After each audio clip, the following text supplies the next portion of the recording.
Viewers, कैसे हैं आप सब लोग। उम्मीद है सभी लोग खैर खैरियत से होंगे। तो चलते हैं अपने नावल की अगली किस्त की जानिब।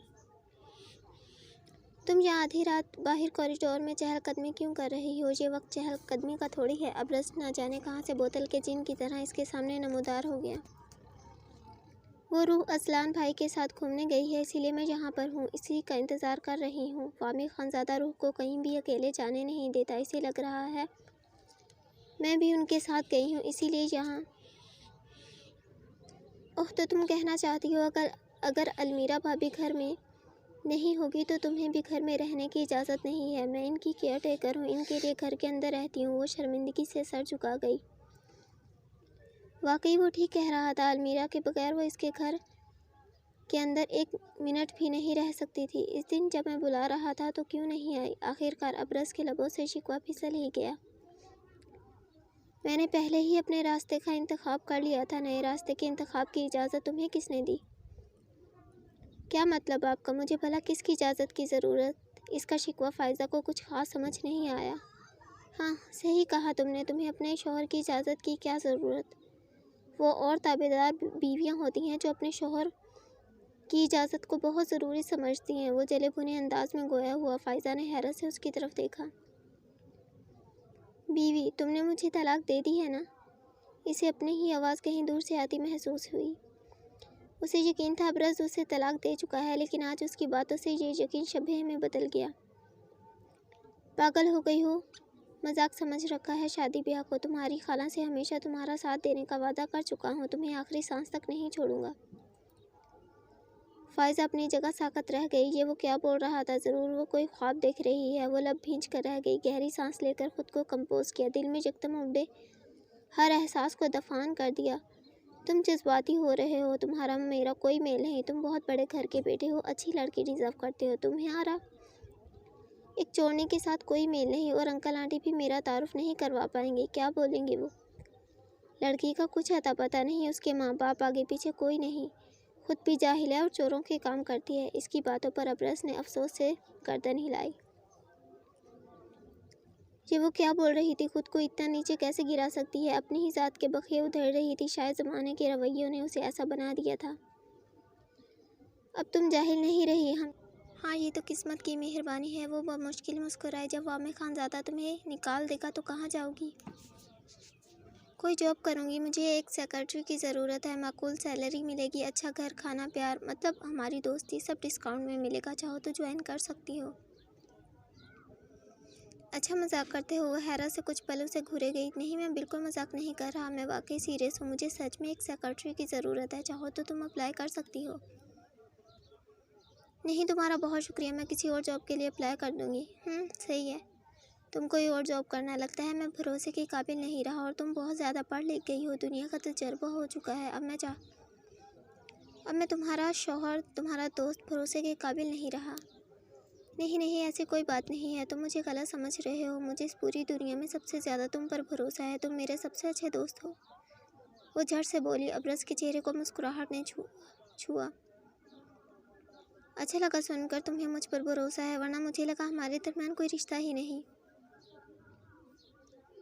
ऐसी बातें क्यों कर रहे हो? उस वक्त हमारा निकाह एक कॉन्ट्रैक्ट था। खाला को दिखाना था, क्योंकि वो मेरी शादी के लिए बाजिद थी। जब खाला चली गई तो इस कॉन्ट्रैक्ट का भी कोई वजूद बाकी नहीं रहा। फ़ायज़ा ने सारी बातें दोहरा दी। तुम भूल रही हो, खाला के जाने के बाद हमारा निकाह ख़त्म नहीं हुआ। मेरी माँ ने तुम्हें बेटी बोला। सिर्फ बोला नहीं, मेरे डैड के लिए भी एक बेटी ही थी। जब तुम गई मुझे मालूम था कॉन्ट्रैक्ट ख़त्म हो गया, मगर उन्होंने मुझे बोला उनकी बेटी को लिए बगैर घर में कदम न रखूं। और मैं पागलों की तरह तुम्हें ढूंढता रहा। जब तुम मिली तो चली गई। मैं पुकारता रहा। अब्रस के लहजे में उदासी दर आई। उसे भी वो लम्हे याद आ गए। वही तो एक लम्हा था जो उसे सुकून से रहने नहीं देता था। लेकिन जब अब्रस को सही सलामत देखा तो दिल को कुछ सुकून मिला। तुम मेरी सेक्रेटरी बन रही हो, एंड दैट्स फाइनल। इसके हुक्म पर वो हक्का बक्का रह गई। मगर हाँ, मैं जानता हूँ तुम ये नौकरी करने के लिए बेताब हो। ये मेरा कार्ड है। उसने कोट के अंदरूनी जेब से कार्ड निकालकर फ़ायज़ा के हाथ में थमाया और उसका मोबाइल लेकर अपना नंबर सेव कर दिया। अब मैं तुम्हें फ़ोन करूँगा, मेरा फ़ोन उठाना। आज के बाद मैं तुम्हारा बॉस हूँ। खुद ही सब कुछ तय करके वो फ़ायज़ा को हक्का बक्का छोड़ कर जा चुका था। ये क्या था? उसके पीछे वो हालात को समझने की कोशिश ही करती रही। हाथ में पकड़े कार्ड को खामोशी से बैग में रखने की खातिर बैग खोला। तुम्हारा पहला कार्ड भी मेरे पास मौजूद है। बैग में रखे 2 साल पुराने कार्ड को देखकर उसने दूसरा कार्ड भी बराबर में रख दिया। मुझे उसकी मोहब्बत को अपना लेना चाहिए। तकिया बाजुओं के दरमियान रखे वो गहरी सोच में मगन थी। मैं इतनी जल्दी किसी पर कैसे भरोसा कर सकती हूँ? वो बेचैन हो गई। वो मेरे माजी से भी वाकिफ़ है और उसे फ़र्क भी नहीं पड़ता। वो सोच कर रह गई। मगर ऐसे कैसे उसे फ़र्क नहीं पड़ता? सोचकर ही उसने पहलू बदला। लेकिन मेरा माजी ऐसा है तो इसमें मेरा क्या कसूर? ज़रूर एंडी को ये बात समझ आती होगी। इस बात पर वो कुछ पुरसुकून हुई। मगर क्या वो मेरे लिए राइट पर्सन है? दिमाग ने एक बार फिर उसकी शकी रूह बेदार कर डाली। हाँ, वो ही राइट है। मुझे समझता है, मेरी हर ज़रूरत का ख्याल रखता है, मेरी पसंद नापसंद को जानता है। लेकिन पता नहीं क्यों मेरा दिल इतना बेचैन हो रहा है। मगर मैं इसके पास रहती हूँ तो बहुत सुकून मिलता है।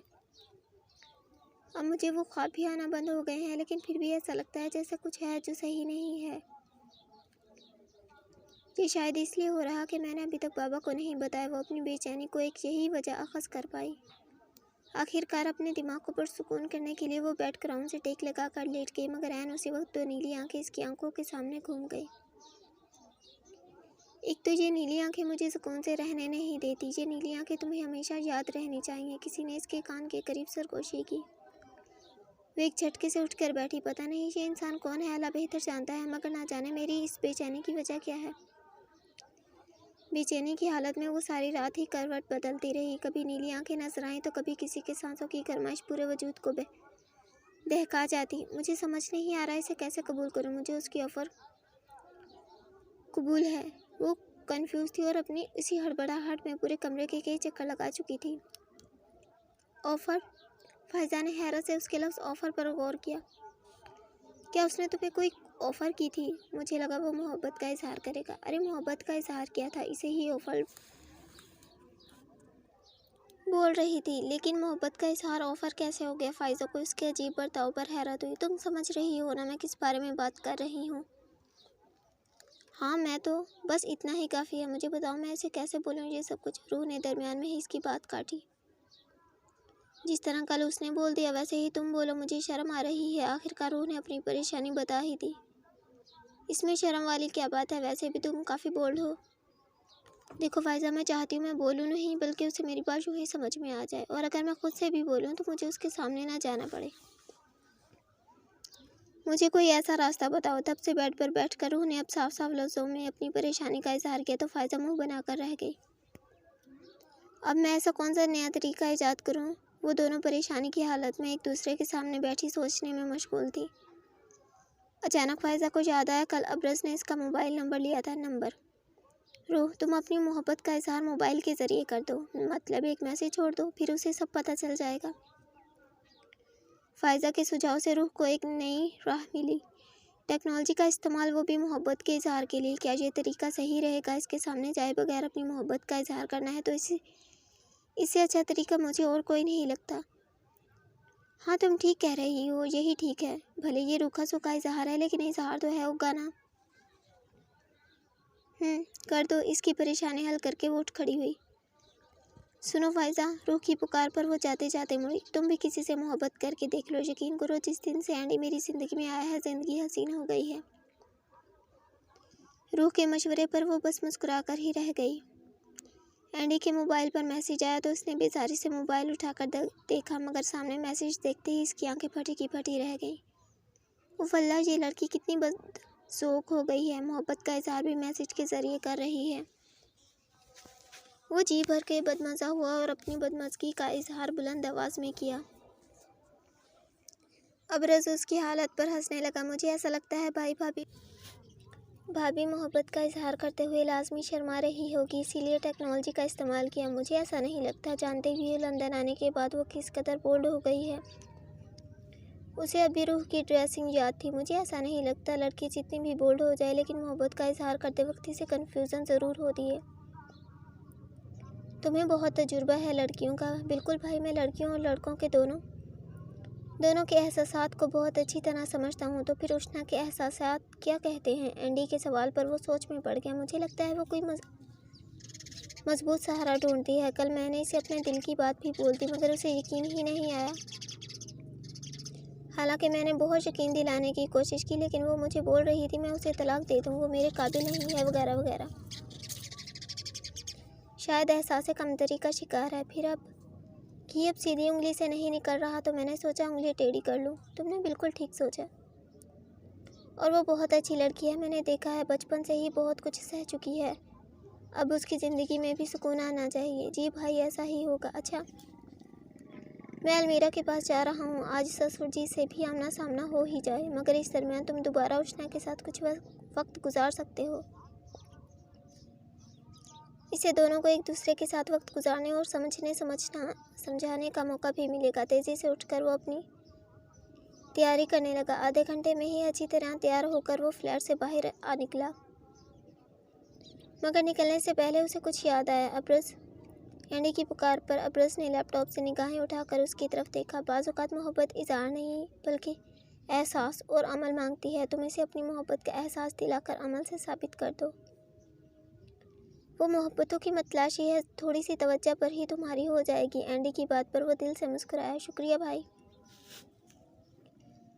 आज लंदन में हल्की हल्की बूंदाबांदी हो रही थी। ब्राउन पैंट और ब्लैक शर्ट के ऊपर ब्लैक ओवरकोट पहनकर हाथों में सफ़ेद ग्लव्स चढ़ा रखे थे, सब पे सफ़ेद हैट और हाथों में सफ़ेद छतरी की स्टिक को थामे वो खुशी खुशी कभी उछल रही थी तो कभी गोल गोल घूमकर खुद से चंद कदम दूर आते एंडी को मुस्कुरा कर देखती। सर्द हवा के झोंके कमर पर बिखरे बालों को अचकलियाँ करने पर आमादा कर रहे थे। तुम मेरे साथ चलो, बारिश में मत भीगो, मुझे ये बारिश अच्छी लगती है। और साथ क्यों नहीं चल रहे?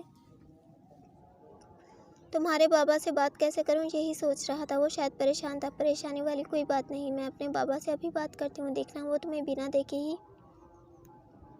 मेरे लिए ओके कर देंगे। उन्होंने मुझे खुद बोला है कि अपनी पसंद का लड़का चुन लो ताकि वो मेरी शादी करवा दें। क्या ऐसी बात है? मुझे यकीन नहीं आ रहा। वो मानिखेज़ अंदाज में बोला। तो फिर मैं तुम्हें अभी यकीन दिलाती हूँ। इसने फ़ोन निकालकर वामिक खानज़ादा को फ़ोन मिलाया। पीछे मौजूद इंसान के चेहरे पर फ़तेहमंदाना मुस्कुराहट बिखर गई। ये तुम क्या कह रही हो? तुमने किसी को पसंद कर लिया? ये तो मेरे लिए वाकई शॉकिंग न्यूज़ है। वामिक के लिए ये खबर वाकई में हैरान कन थी। तो फिर देर किस बात की? जल्दी से उस इंसान को मेरे पास ले आओ ताकि मैं तुम्हारी शादी उससे करवा दूँ। डैड, आप इतने एक्साइटेड हो रहे हैं। वो खुलकर हंसी। हाँ, मेरी बेटी ने किसी को पसंद कर लिया है तो मैं खुश हूँ। अच्छा, वो इंसान कौन है जिसने मेरी बेटी का दिल जीत लिया? मुझे तुम्हारे दोस्तों या आसपास के लोगों से ऐसी कोई खबर नहीं मिली। डैड, क्या आपने मेरे पीछे अपने आदमी लगाए हुए हैं? अपनी बेटी की सही अंदाजे पर वो गड़बड़ाया। अरे नहीं बेटा, मेरा मतलब था मुझे या फ़ायज़ा या फिर किसी को भी ये अंदाज़ा नहीं हुआ कि तुम्हारी ज़िंदगी में कोई और भी आया है। अरे नहीं डैड, वो कोई और नहीं, आप उसे जानते हैं। मैं उसे जानता हूँ। वामिक फिर हैरान हुआ।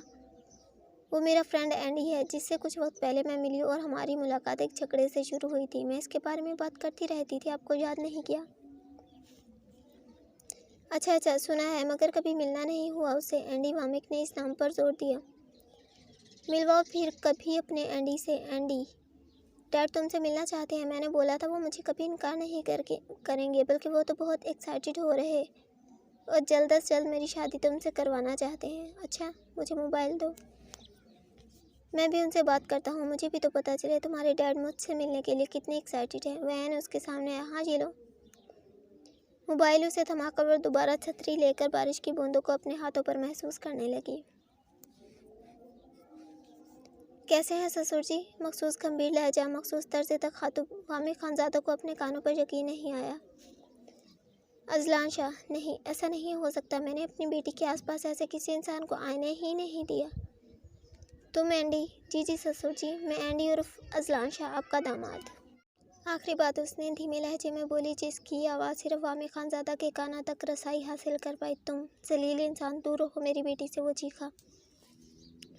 अरे नहीं, हम दोनों में अब दूरी आने का सवाल ही पैदा नहीं। वो कदम कदम चलता अलमीरा के करीब आया। उसकी बात सुन के वह मुस्कुराई। जी डैड, हम दोनों के दरमियान कोई नहीं आ सकता, कोई भी नहीं। वो पंजों के बल थोड़ा ऊंचा उठकर अज़लान के कान के करीब चिल्लाई।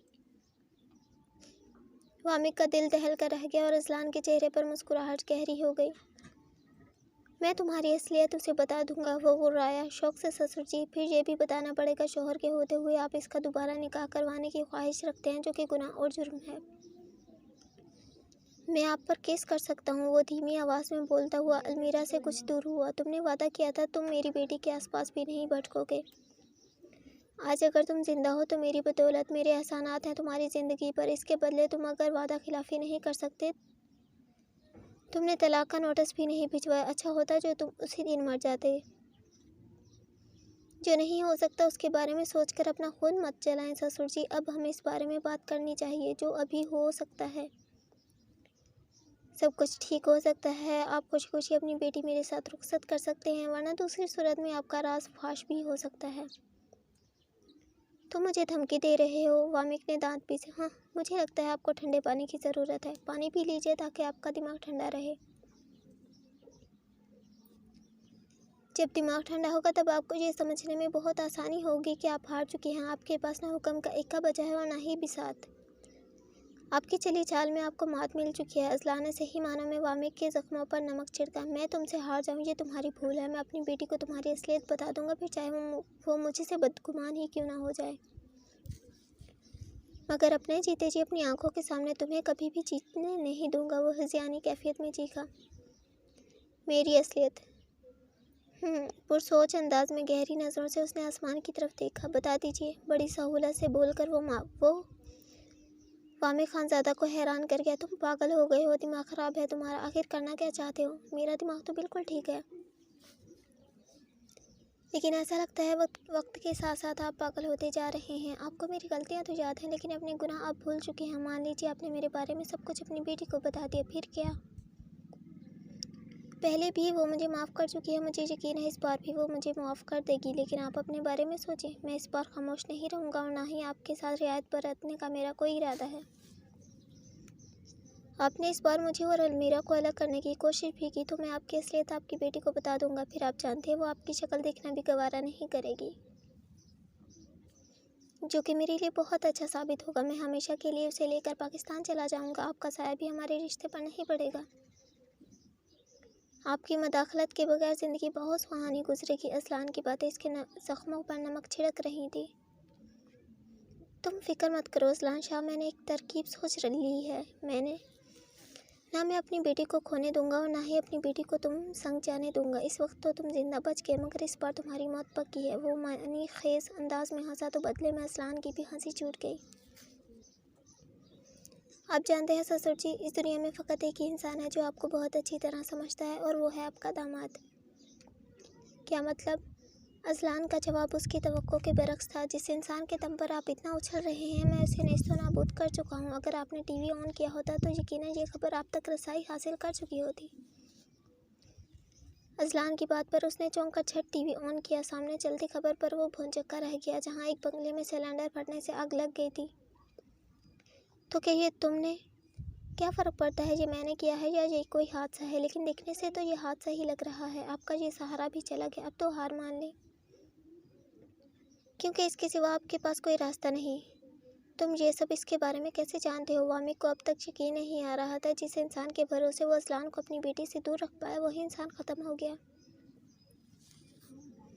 मैं इसके बारे में उसी दिन जान गया था जिस दिन आपने मेरी जान बचाने का एहसान किया था, मगर वो तो एक साजिश थी। आपने एक ऐसे इंसान से हाथ मिलाया जो आपकी बीवी का कातिल था, जिसने आपकी आज़ादी छीन कर रखी। मगर आपने मुझे हराने के लिए इसी से हाथ मिलाया। वो बीमार था और अपनी बीमारी का इलाज करवाने के लिए मुल्क दर मुल्क घूमता फिर रहा था। वो जालिम इंसान जिसने हज़ारों घर बर्बाद कर दिए, उसे पहली फुर्सत में मौत के घाट उतार देना चाहिए था, मगर आपने अपने हुनर का इस्तेमाल करते हुए इसका इलाज किया। बदले में उसने मेरी मौत के स्टैम्प पेपर पर मोहर लगाकर आपको अरबों की जायदाद दे डाली। लेकिन आप दोनों भूल गए थे, इंसानों की ज़िंदगी के फ़ैसले करने का हक उसके पास है, जो आसमानों से परे बैठकर हम सब की ज़िंदगियों के फ़ैसले करता है। उसने आपके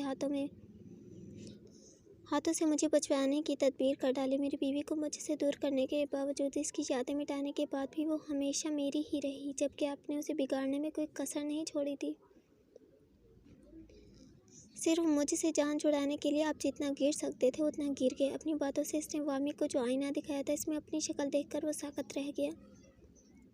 कुछ पल अजलान शाह खामोश ही रहा। मैंने आपके सामने दो रास्ते रख दिए हैं, अब आपका फैसला है आप कौन सा रास्ता इख्तियार करते हैं। दोनों रास्तों में आपकी हार तय है। बेहतर है अपनी हार तस्लीम अभी कर ले और हम सब की ज़िंदगी में सुकून आने दें। आपकी बेटी मेरी बीवी है और हमेशा रहेगी। क्या हुआ डैड से, क्या बात हो रही है? उसके चेहरे पर फैले सख्त तासुरात देखकर वो अजलान के करीब आए। तुम कह रही थी तुम्हारे डैड मान जाएंगे, मगर यहाँ तो वो मेरी कोई बात नहीं मान रहे, बल्कि मुझे कह रहे हैं। अजलान की बात पूरी होने से पहले ही अलमीरा ने झट मोबाइल झपट कर कान से लगाया। ये मैं क्या सुन रही हूँ डैड? आप मेरे और एंडी के रिश्ते के लिए मान नहीं रहे। आप ऐसा कैसे कर सकते हैं? आपने खुद मुझे इजाज़त दी थी अपनी खातिर हम सफ़र चुनने की। वो रो हंसी हुई। अरे नहीं नहीं, मैं तो इसके साथ मजाक कर रहा था। मैं चाहता हूँ तुम इसे लेकर घर आ जाओ। वामिक ने खुद को कंपोज करके एक आखिरी फैसला लिया। Oh dad, I love you. Dad मान गए एंटी, वो खुशी से चिल्लाई। अजला ने मुस्कुराकर इसके दमकते चेहरे को देखा। चंद सानिये बाद इसकी नाजुक कमर में हाथ डालकर खुद से करीब किया। अरे ये क्या कर रहे हो? वो हैरान हुई। क्यों? क्या मेरा छूना बुरा लग रहा है? नहीं, इस दुनिया में शायद तुम वाहिद मर्द हो जिसके छूने से मुझे बुरा महसूस नहीं होता। वो दोनों एक दूसरे के करीब आकर मुस्कुरा उठे। शायद इसलिए कि तुम सिर्फ मेरी हो, तुम्हारे वजूद पर सिर्फ मेरा हक है। गलतफहमी, वो इतराई। मगर अजलान की लबों की गुस्ताखियाँ अपने लबों पे महसूस करके साकत रह गई। कुछ वक्त बाद जब वो पीछे हटा तो अलमीरा ने इसके सीने पे चुटकी काटी। इतने उतावले होने की ज़रूरत नहीं है, तुम्हें अपनी हरकत पर अफसोस होना चाहिए। ये सब हमारी शादी के बाद। वो अपनी ही दुनिया में मगन अजलान का हाथ थामे पता नहीं कौन कौन से कायदे कानून समझा रही थी। अजलान ने नज़र भर के इसके खूबसूरत चेहरे की तरफ देखा। मुझे कोई अफसोस नहीं, अपनी बीवी को छूने का मेरे पास शरई हक है। मुस्कुराकर उसने अलमीरा के हाथ पर गिरफ्त मजबूत की। काल कटते ही वामी खानजादा की हंसी पूरे कमरे में गूंजने लगी। मैं जानता था ये दिन मेरी ज़िंदगी में ज़रूर आएगा। तुम मेरा पीछा नहीं छोड़ने वाले।